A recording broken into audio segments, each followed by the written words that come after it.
Olá pessoal, tudo bem? Aqui é o professor Kleber Paganelli. Estou aqui para compartilhar com você uma dica de direito previdenciário. Você que pretende fazer aí o concurso TCE Santa Catarina ou até mesmo quaisquer outros concursos em que esse ponto do direito previdenciário apareça no seu edital. E qual é o ponto? Dependentes. Eu estou me referindo ao TCE Santa Catarina porque com base no edital passado, no último concurso, lá de 2016, para um dos cargos tinha ali direito previdenciário. Não era todo o direito previdenciário, mas uma parte apareceu. E dentre alguns assuntos que apareceram, estava lá dependentes. Então vamos lá, dependentes é um assunto de extrema importância, não só para o concurso público, mas para a vida das pessoas em sociedade, das pessoas que de alguma maneira estão vinculadas ao regime geral de previdência social, que é o regime oficial. Esse vai ser o nosso foco, portanto. Nós temos lá na Lei 8.213, que é a Lei de Benefícios da Previdência, lá a partir do artigo 16 em diante, nós temos essas várias regras sobre dependentes, mas também com o Decreto 3.048 de 99, que aliás teve algumas alterações agora em 2020.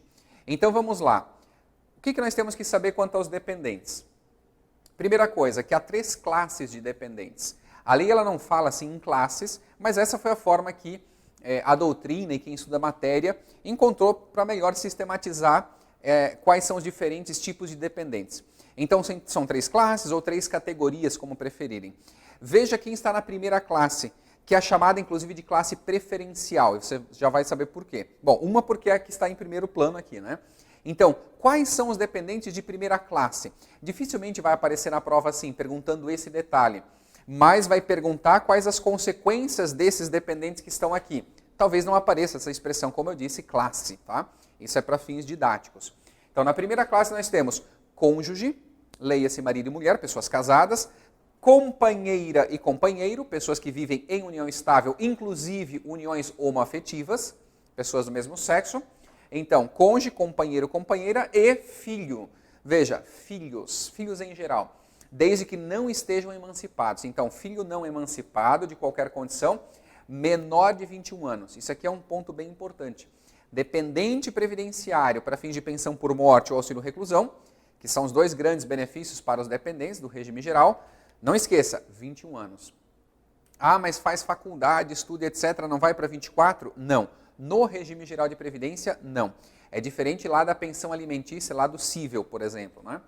Então, o filho até 21 anos, ou inválido, ou que tenha deficiência intelectual, ou mental, ou deficiência grave. E aí esses últimos aqui até poderia ter mais de 21 anos, tá? Então, inválidos, deficiência intelectual, mental, deficiência grave. Então, esses eventualmente poderia, inclusive, ter mais de 21 anos. Então, esses são os dependentes da primeira classe. Pensa o seguinte, representa aquele núcleo familiar. Pai, né, e filhos. Pai, mãe e filhos, por exemplo. Ou, não tendo filhos, marido, mulher, companheiro e companheira. Exatamente aquele núcleo familiar. Esses são os da primeira classe. Na segunda classe temos os pais e na terceira classe temos os irmãos. E aí veja, o irmão, para ser dependente, tem aquelas mesmas características do filho. Veja, o irmão não emancipado, de qualquer condição menor de 21 anos, ou inválido, ou que tenha deficiência intelectual, mental ou deficiência grave. Então, nesse sentido, o irmão tem as mesmas características do filho. Então, essa é uma primeira análise, uma análise mais superficial, mas que é de extrema importância você ter essa visão geral. Então, primeira classe, o núcleo familiar. Pai, mãe, filhos, ou não tendo filhos, marido, mulher, companheiro e companheira. São dependentes entre si. Os pais estão na segunda classe e os irmãos estão na terceira classe. Não esqueça a questão da idade. Bom, essa é uma visão geral que você pode analisar assim. Ó, só coloquei aqui de forma um pouco mais didática, destacando, né, cada um deles. Então, cônjuge, companheiro e companheira, filho não emancipado, e aí vai. Os pais e as características do irmão, as mesmas ali dos filhos. Então, essa visão geral é uma noção básica, que geralmente não se tem muita dificuldade para fixar, mas agora é importante que você analise alguns detalhes, alguns pormenores acerca dos dependentes. E agora vai entrar em cena o porquê nós falarmos em diferentes classes, e aqueles da primeira a gente chamar de classe preferencial. Então vamos lá. Primeira dica, dependentes de uma mesma classe concorrem em igualdade de condições. Então, por exemplo, se faleceu o pai, e aí tem o marido, né, deixou a esposa e 2 filhos. 2 filhos até 21 anos, né? Vejam, esses não são os da primeira classe? São. Então, dependentes de uma mesma classe concorrem em igualdade de condições. Quer dizer, são 3 dependentes, o valor daquela pensão será dividido em 3. Eu até dei um exemplo aqui. Imaginem a pensão no valor de R$3.000. Como é que fica o valor da pensão para cada um dos dependentes? R$1.000 para cada um. Não confunda lá com o cível, não tem nada a ver com o direito sucessório, em que existe ameação, 50% para o cônjuge sobrevivente e o restante divide entre os demais herdeiros. Não tem nada a ver com o direito de família isso aqui, né? Nesse sentido. Vai ser dividido exatamente em partes iguais. Muito bem. Outra dica, a existência de dependente de qualquer das classes exclui o direito à prestação das classes seguintes. Essa linguagem que a lei existe. Para a gente entender isso é muito simples. Imagina que faleceu o marido, deixando esposa, 2 filhos, e ele também deixou a mãe dele. E vamos até imaginar que a mãe dele vivia com ele e era ele quem sustentava a mãe. Então vejam, nesse núcleo familiar aqui, ou nesse grupo familiar, tinha dependentes de primeira classe, que é a esposa e 2 filhos, mas também tinha a mãe. Lembra que os pais são dependentes de segunda classe. Neste caso, todos vão receber? Não. Por quê? Existindo dependentes de qualquer das classes, exclui o direito às prestações das classes seguintes. Em outras palavras, tendo dependentes de uma classe, exclui as classes seguintes. Então, os da classe preferencial, do meu exemplo, a esposa e os 2 filhos, excluem a mãe. Ah, mas a mãe precisa, era dependente econômica para fins previdenciários, isso é irrelevante. A mãe não vai ter direito porque a mãe estava na segunda classe. Beleza? Então, essa em relação a essa segunda dica. Depois, outra coisa importante, dependentes da primeira classe, cônjuge, companheiro, companheira e filhos, a dependência econômica ela é presumida. As 2 outras classes ela deve ser provada. Os pais e os irmãos, para serem considerados dependentes e terem direito a uma pensão por morte, por exemplo, deverão comprovar a dependência econômica. Então não esqueça isso. Primeira classe, por isso preferencial, dependência econômica presumida. O filho lá de 18 anos, faleceu o pai. O filho vai ter que provar perante o INSS que era dependente econômico do pai para ter direito à pensão por morte? Não. Não precisa fazer essa comprovação. Por quê? Porque para os da primeira classe a dependência ela é presumida. Agora imagina que era um homem solteiro, não tinha filhos, não tinha esposa nem nada, faleceu. Morava com os pais. Ele que sustentava a casa, por exemplo. O pai e a mãe, então, quando ele faleceu, o pai e a mãe eram dependentes dele. Neste exemplo, como não tinha dependentes de primeira classe, vamos para a segunda. Tem pais? Tem. Eles provam que eram dependentes do filho? Sim. Vai ter que fazer a prova perante a Previdência, levando documentação, encargos domésticos, enfim.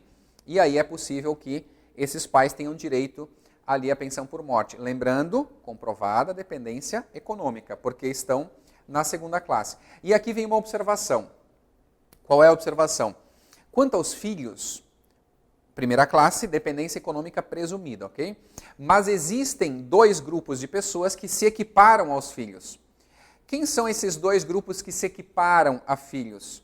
Filhos estão na primeira classe, né? Aí você vai dizer, bom, dependência econômica presumida.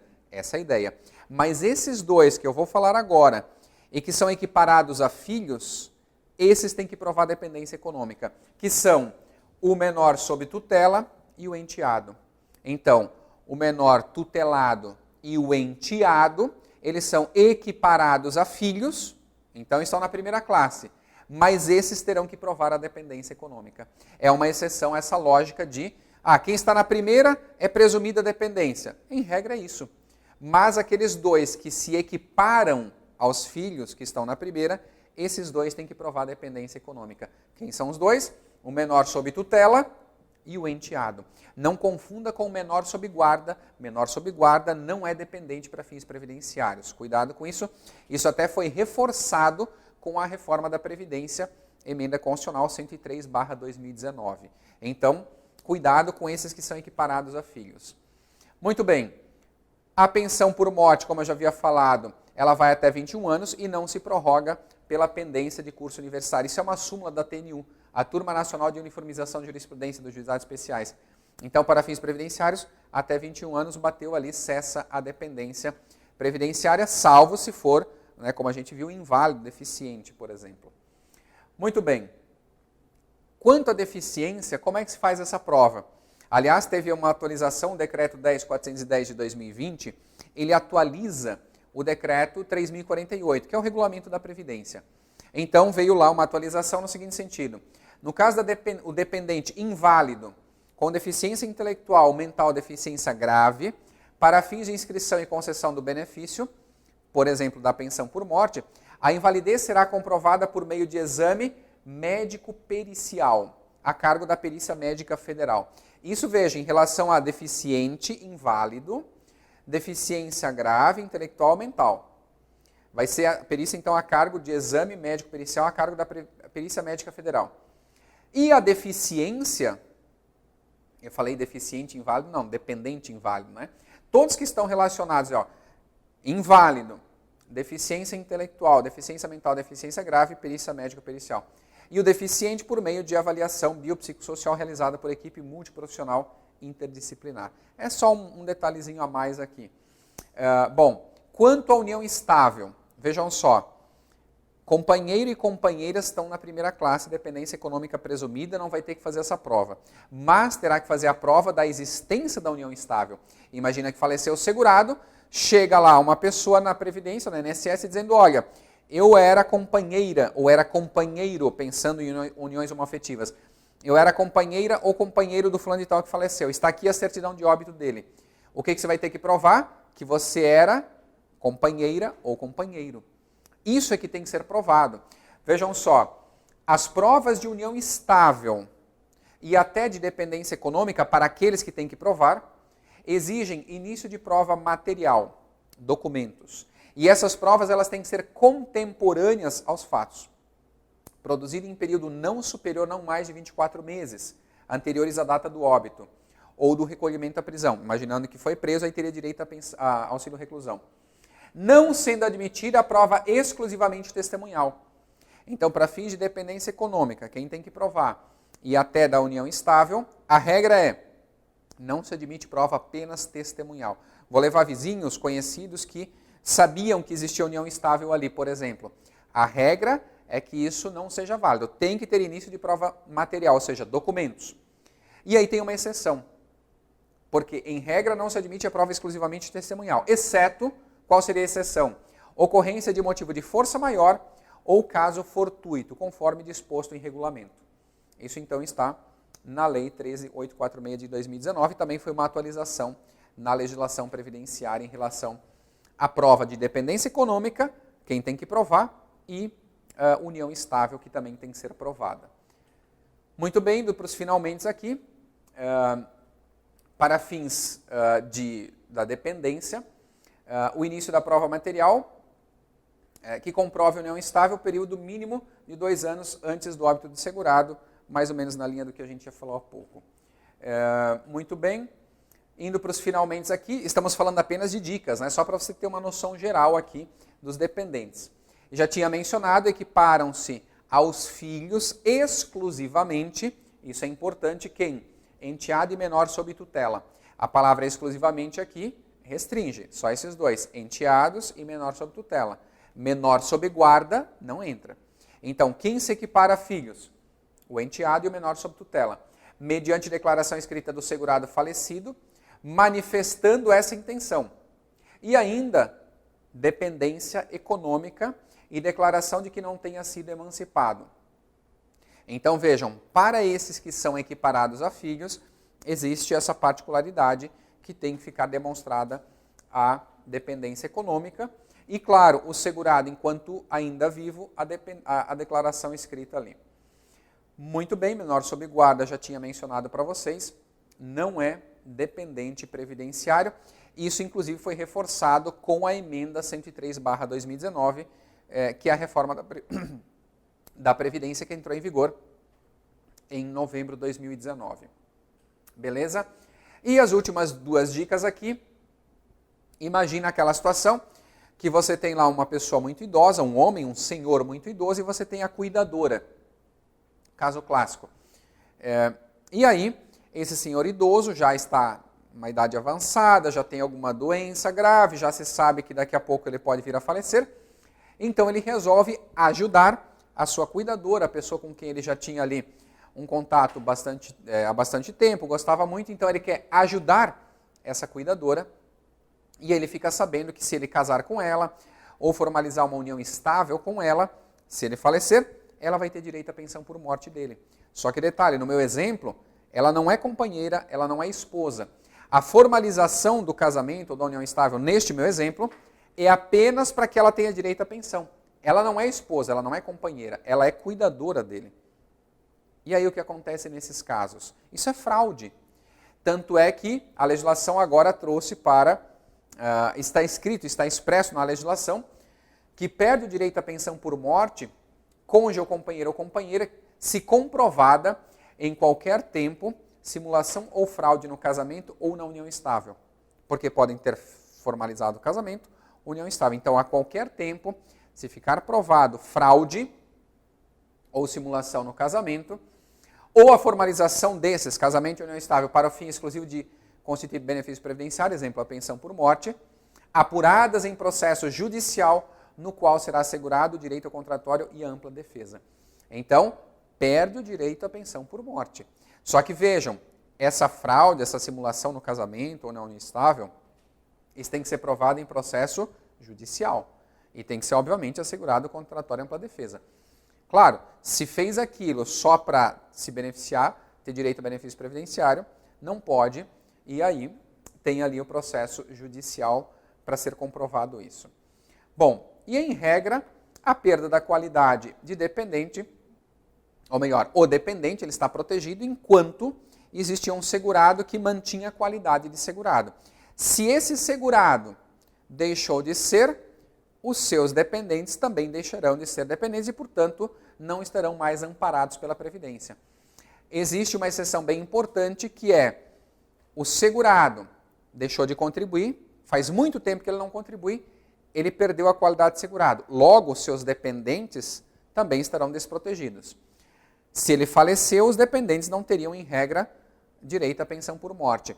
Entretanto, se esse segurado que faleceu, quando do seu falecimento, ele já preenchia os requisitos para uma aposentadoria, ele só não foi no INSS pedir, neste caso, a perda da qualidade dele de segurado não vai prejudicar o direito à pensão por morte dos seus dependentes, por exemplo.